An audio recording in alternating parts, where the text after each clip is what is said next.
Señores, de regreso estamos con el consumidor y nos visita como cada cierto tiempo mi queridísimo amigo el doctor Ascanio Abreu. ¿Cómo está usted, doctor? Muy bien, Pablo. Placer de mi estar gastroenterólogo de cabecera.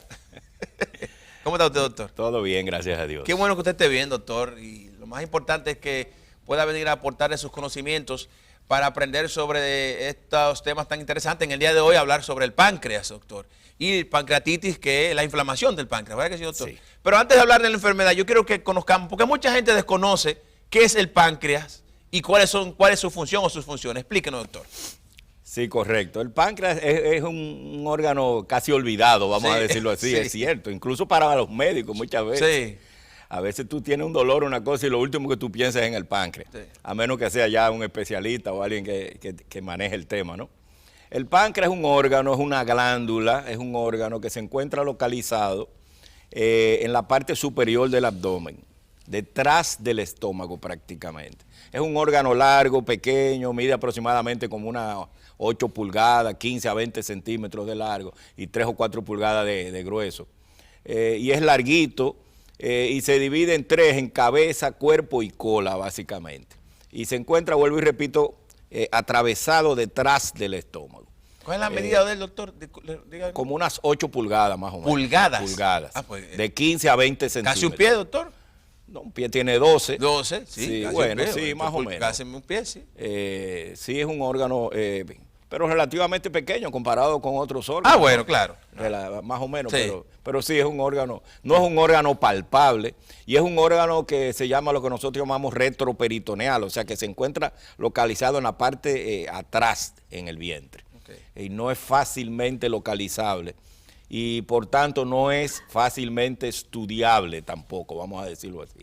O sea, el abordaje del páncreas no es sencillo, no es tan fácil como otros órganos que podemos explorarlo, como el estómago, que tú lo exploras con una endoscopía, una radiografía, una cosa. El páncreas tiene sus estudios, ¿no? Naturalmente, pero son un poquito más sofisticados y más difíciles de evaluar. ¿Cuál es la función del páncreas, doctor?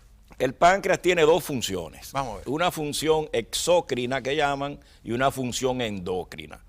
La función exócrina es la de producir una serie de sustancias que se llaman enzimas que ayudan al proceso de la digestión sobre todo. El páncreas produce enzimas, entre las más conocidas son la amilasa y la lipasa, pero hay otro grupo, muchas enzimas, que básicamente se activan, se producen en el páncreas y se lanzan a través de unos conductos, van hacia el intestino y se activan allí en el intestino. Y esto ayuda a la digestión, sobre todo de las grasas, las proteínas y los carbohidratos. Sí. El páncreas produce también en su parte exócrina, sobre todo bicarbonato también. Son las dos grandes cosas, gruesas, enzimas que ayudan a la digestión y bicarbonato. El bicarbonato ayuda a neutralizar los jugos gástricos, el ácido del jugo gástrico que viene del estómago. Que los jugos gástricos son ácidos. Cuando pasan al duodeno, al intestino, que salen del estómago, ahí entonces ese bicarbonato ayuda a neutralizar, sirve como un neutralizante, como un buffer para neutralizar el ácido. Esa es a grandes rasgos la parte exócrina, se llama, que compone aproximadamente el 95% de la glándula. Okay. Hay una parte que se llama endócrina, que esa la manejan los endocrinólogos básicamente. La parte exócrina la manejamos más los gastroenterólogos. Sí. La parte endócrina es la producción de hormonas, donde las más conocidas es la insulina, naturalmente, que es la hormona que controla el azúcar de la sangre y hace que los niveles de azúcar en sangre pues se controlen, no estén muy altos y ayuda a entrar esa glicemia, ese azúcar, la ayuda a que entre a las células del cuerpo y para poder hacer su función. Está relacionado entonces con la diabetes. Naturalmente, naturalmente. La diabetes es cuando el páncreas no está produciendo. Hay varios tipos de diabetes. Sí. Diabetes tipo 1, que es la diabetes juvenil, que llaman, que es algo autoinmune, es algo congénito, de herencia, que ya son los niños pequeños que tienen problemas de diabetes. Eso se llama diabetes tipo 1 o juvenil. Ahí el páncreas no produce insulina, básicamente. Y hay una diabetes tipo 2, que es la diabetes del adulto, que llaman, que es cuando la producción del páncreas no es suficiente y hay una especie de resistencia a la insulina, etcétera. Eso ya es la diabetes del adulto, son las personas que se hacen diabéticas luego ya de 50, 60 años muchas veces. Sí. El páncreas como que se cansa, vamos a decirlo así, y ya deja de hacer su trabajo adecuadamente luego de una serie de años y eso.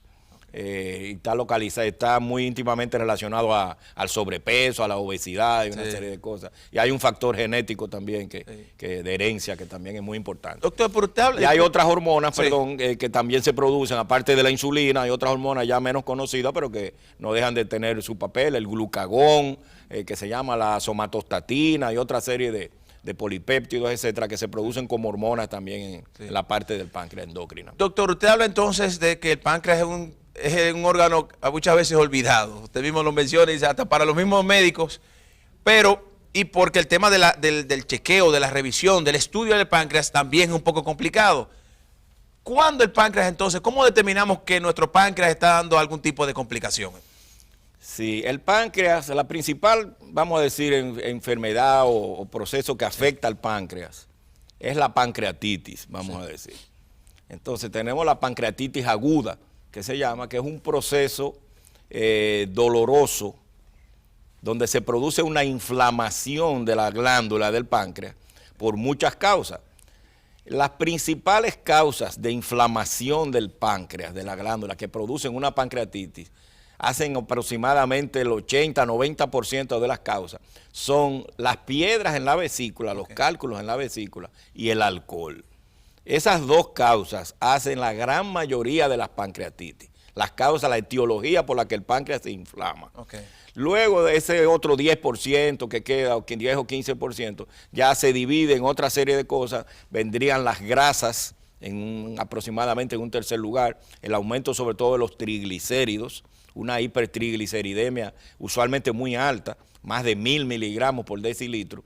Lo normal son 150, o sea que es algo bastante alto. Esto produce una serie de sustancias que ayudan y obstruyen el drenaje de los jugos pancreáticos a través de los canalículos del páncreas. Después de las grasas tenemos también la tiroides, tenemos los fármacos. Hay toda una lista de medicamentos que afectan el páncreas. Afectan el páncreas y pueden producir en un momento dado una inflamación o una pancreatitis aguda. Puede haber procesos virales, de los más conocidos son el virus de la papera. Hay otra serie de virus. Puede haber procesos bacterianos, infecciones, puede haber procesos parasitarios. Hay todo un montón y hay hoy en día también ya enfermedades autoinmunes que llaman, que son procesos ya genéticos, donde hay es unas reacciones ya del organismo mismo contra la misma glándula. ¿Y cómo se estudia esto, doctor? ¿Qué análisis se hacen para determinar cualquiera de estas complicaciones? En caso de hoy, la pancreatitis. ¿Cómo usted la determina? El diagnóstico de la pancreatitis se hace básicamente en base a la clínica, el número 1, o sea, el dolor. Es un dolor característico, muy fuerte, localizado en el área de estómago, de epigastrio, de una fuerte intensidad. Es como en la boca del estómago. Como en la boca del estómago.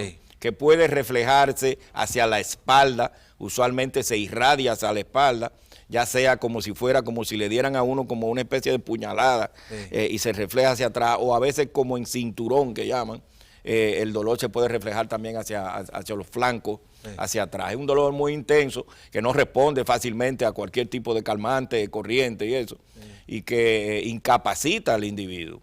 Básicamente, el paciente luce agudamente enfermo, es un dolor muy fuerte, característico. Y entonces disculpe, doctor, me pregunta, es aquí, podría señalar, es como en la parte... La boca del estómago, donde está el estómago, sí, básicamente. En la parte superior del abdomen, en el centro, más o menos. Y es un dolor muy fuerte. Muy fuerte y muy característico. Muy característico. Entonces están las elevaciones en los laboratorios de las enzimas pancreáticas, sobre todo la amilasa y la lipasa. Se elevan. Se elevan por lo menos 3 veces su valor normal. Estas pruebas no son 100% características de la pancreatitis, pero sí son muy específicas en la gran mayoría. Y el tercer elemento para hacer el diagnóstico son las imágenes, lo que nosotros llamamos la imagenología, donde ya entran ahí toda una serie de estudios que se pueden hacer.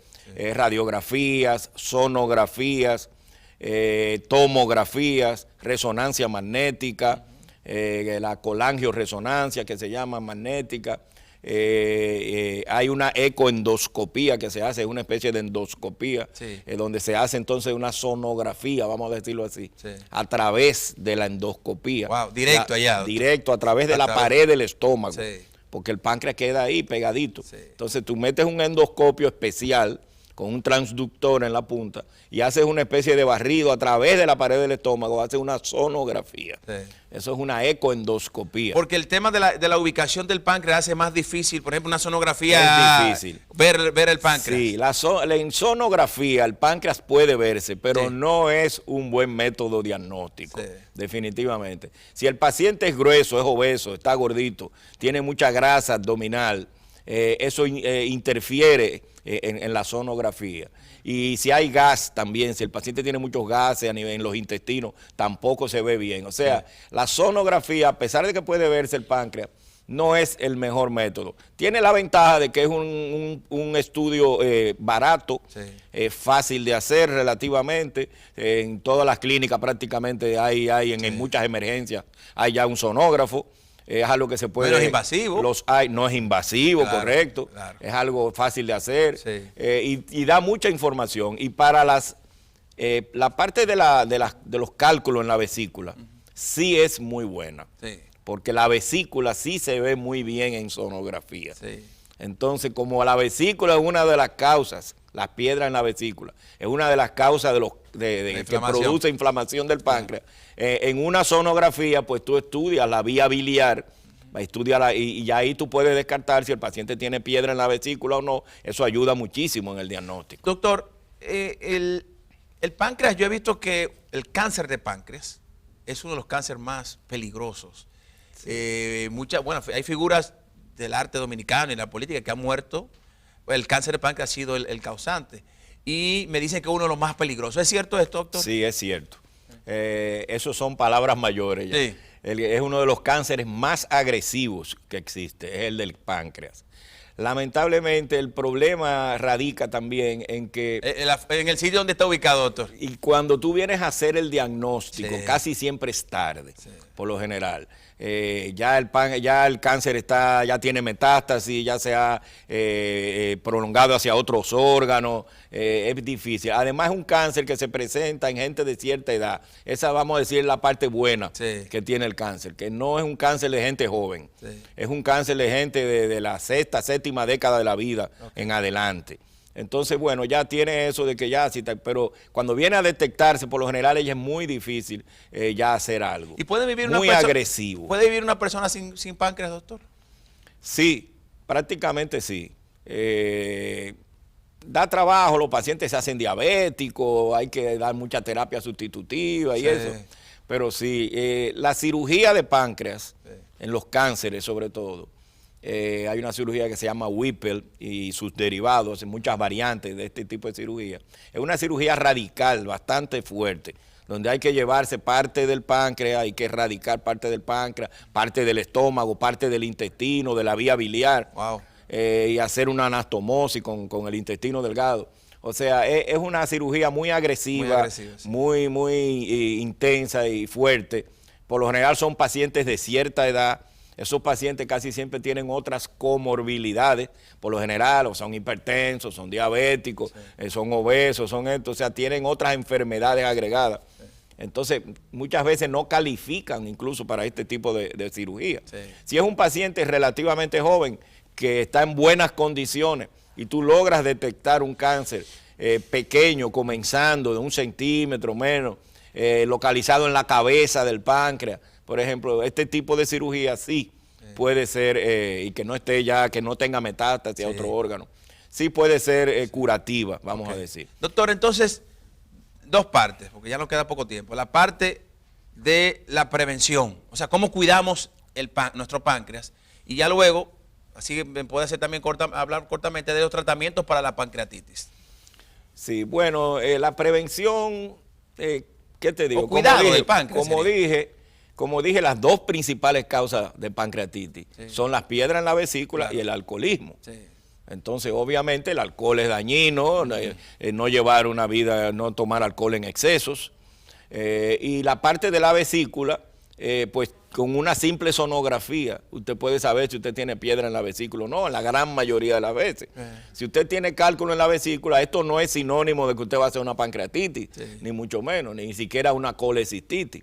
Pero ya sabemos que esa piedra está ahí y depende de ciertas circunstancias, el tamaño de la piedra y dónde está localizada. Si la piedra está en el conducto, ya se movió de la vesícula hacia el conducto colédoco, por donde baja la bilis al intestino, ya ahí la historia natural de la enfermedad es diferente. Es diferente, sí. Ya ahí entonces sí, esa piedrecita puede moverse y puede encallarse, vamos a decir, en la entrada donde desemboca el conducto del páncreas, que desemboca junto con el de la bilis que viene del hígado. Sí. Y ahí es que se producen muchas veces las pancreatitis. Sí. Entonces muchas veces, bueno, haciéndose su chequeo, haciéndose una sonografía, llevando una vida saludable naturalmente, pues usted tiene mucho menor probabilidad de tener estas cosas. Ya hay otra serie de cosas que a veces son difíciles de controlar, vamos a decirlo así. Claro. El tratamiento de la pancreatitis aguda es, la mayoría de las pancreatitis agudas son ligeras, vamos a decir así, no son graves. Entonces la gran mayoría se resuelve